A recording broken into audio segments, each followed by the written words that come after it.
Hello and welcome to the Haynes Report. On July the 4th, Americans will have a day of celebration with family and friends and cookouts and parades and fireworks. Yet how many really understand just what we are celebrating on July the 4th? Why is there a Pride Month but not an American Patriotism Month? In this episode, we're delving into the Declaration of Independence, what it says, and where America is today in terms of that declaration. Our unalienable freedoms no longer exist. So how are we going to store our freedom? Well, in this episode, we're going to talk about that and how we can turn the ship of state around. On July 2nd, 1776, the Continental Congress voted to declare independence from the English crown. A committee of 5 men was selected to write the Ordinance of Secession, and on July the 4th, 1776, the Congress voted to approve the Declaration of Independence that merely established separation of the colonies from England. Already in May, Virginia had declared its independence and was in the process of creating its own constitution. Maryland declared independence as well. The Declaration was not a revolutionary document, as some have written. In fact, it did not establish new rights. It simply reaffirmed the old rights that all Englishmen had under law. The fights of the colonials were already codified into English law. The Crown and Parliament were ignoring those rights, and through government force were actually curtailing them. The colonials were only fighting to keep their rights for themselves and their descendants. England was the revolutionary, not the colonials. George Mason said this: "We claim nothing but the liberty and privileges of Englishmen in the same degree as if we had continued among our brethren in Great Britain." Let's look for a moment at the history of English law. In the Middle Ages, England was already moving away from centralization of government toward limited government and more personal freedom. In 1100, the Charter of Liberties forced restrictions on the power of King Henry I of England. The English barons rejected absolute authority by the king, and they sought to preserve traditional decentralized government. Just over 100 years later, in 1215, the English nobles forced King John to sign the Magna Carta. This was the first document to actually put in writing the principle that the king and his government were not above the law. It established law as a power into itself. The Great Charter, as the Magna Carta was known in English, placed the king on the same level as the nobles.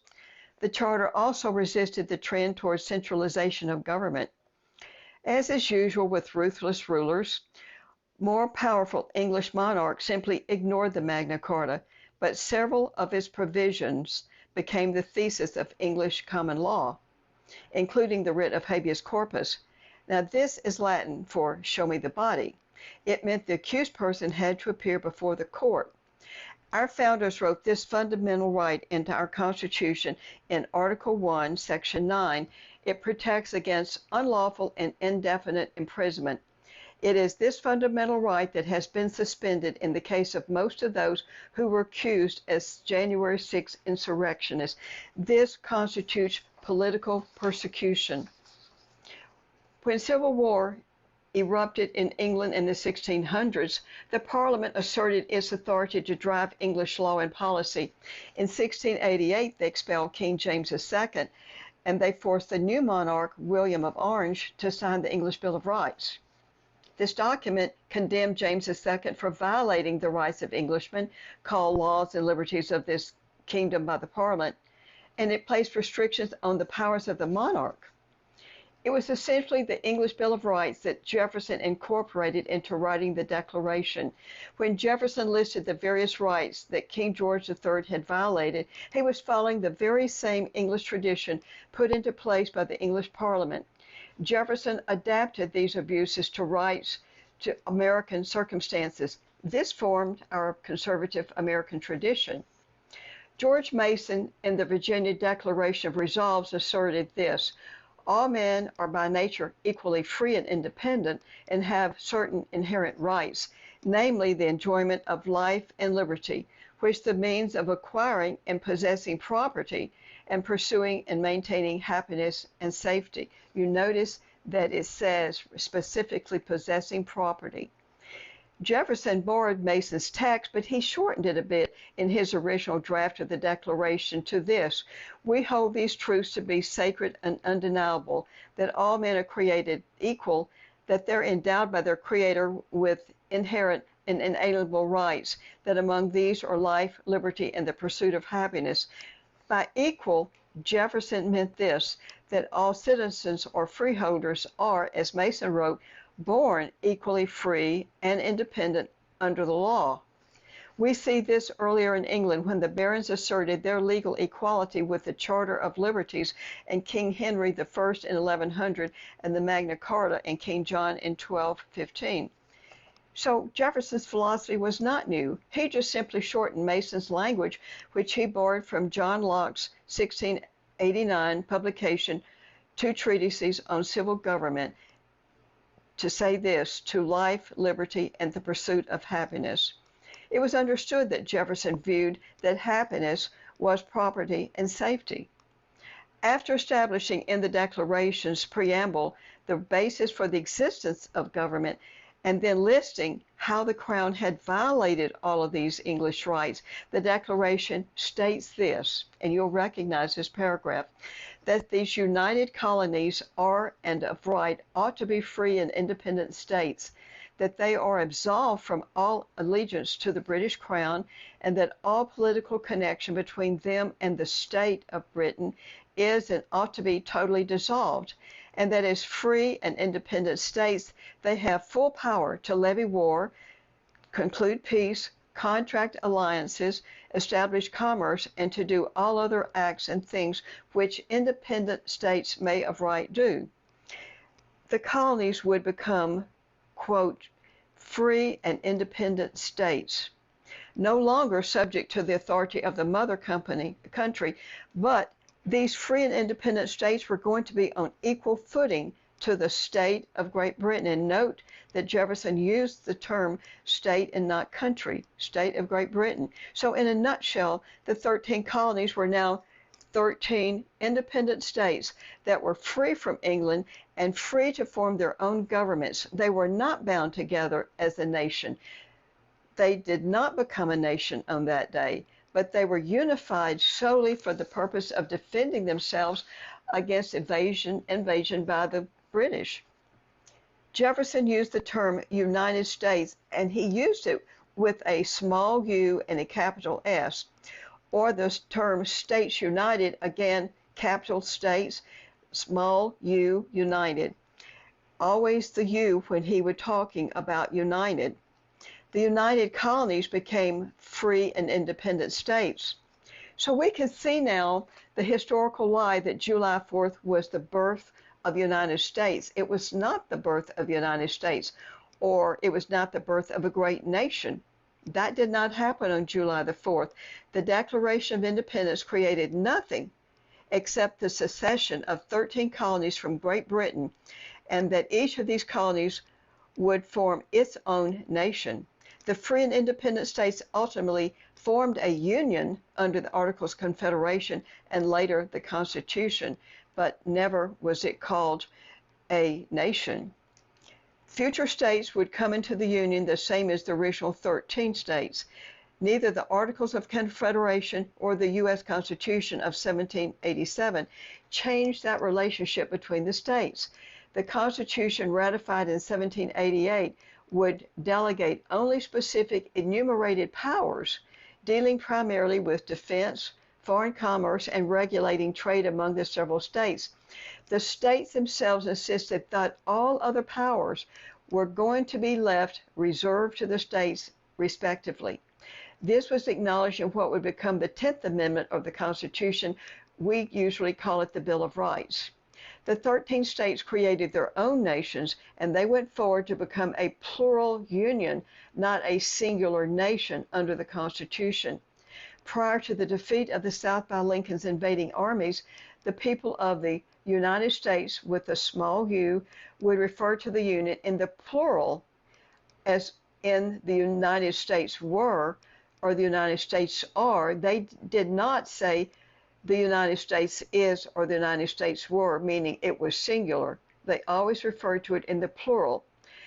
This changed only after Lincoln's bloody crusade to undo the founders' Constitution. With the South's defeat in 1865, the Constitution was thus effectively annulled.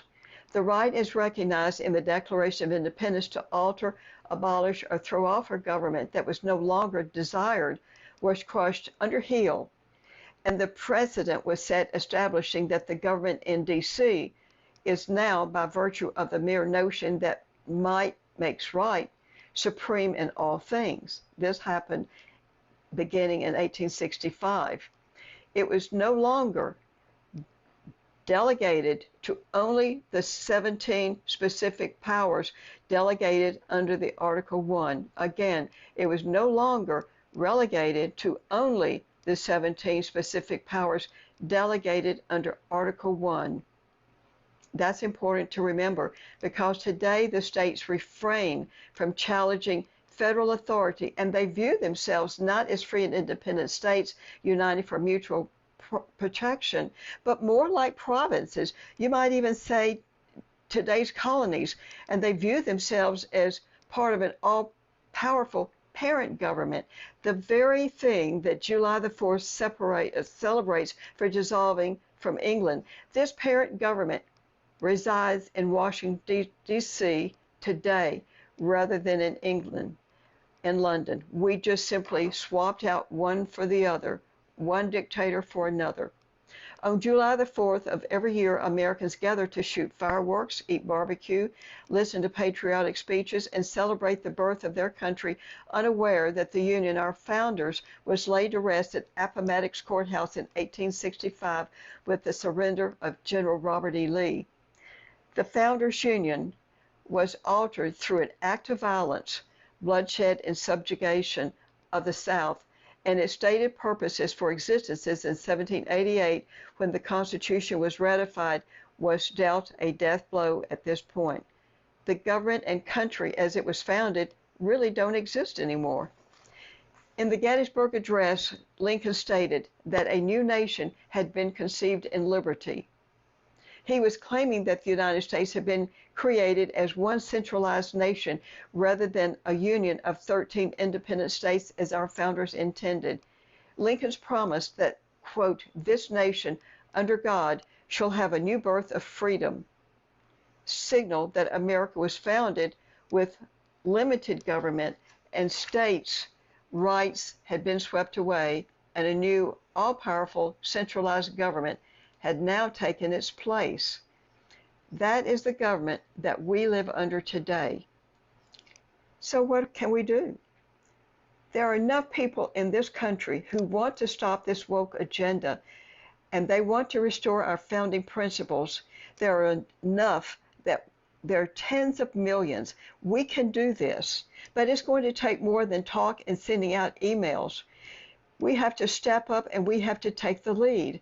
We have to take an active role on a daily basis for freedom, just as our founding generation did. They lived and breathed and slept freedom.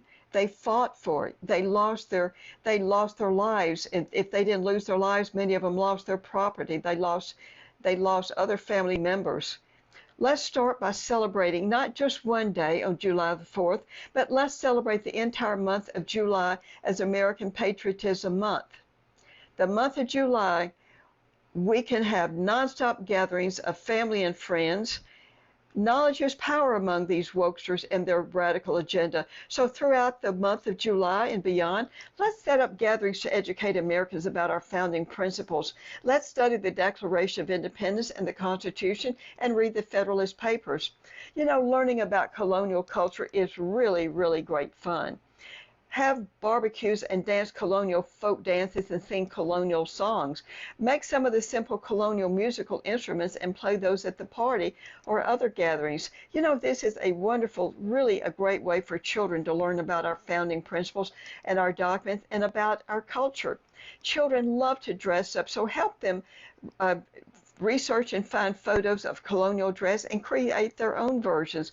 Also help them with making simple instruments, the colonial type instruments, and the drums and the fifes were really, really well known then. And you can see there have been movies with our young people playing the fifes and the drums in the Revolutionary War as they marched off to war. Well, that wraps it up today. Thank you for joining me for this show, and please check out my website, www.drcarolhhaynes.com. Until next time,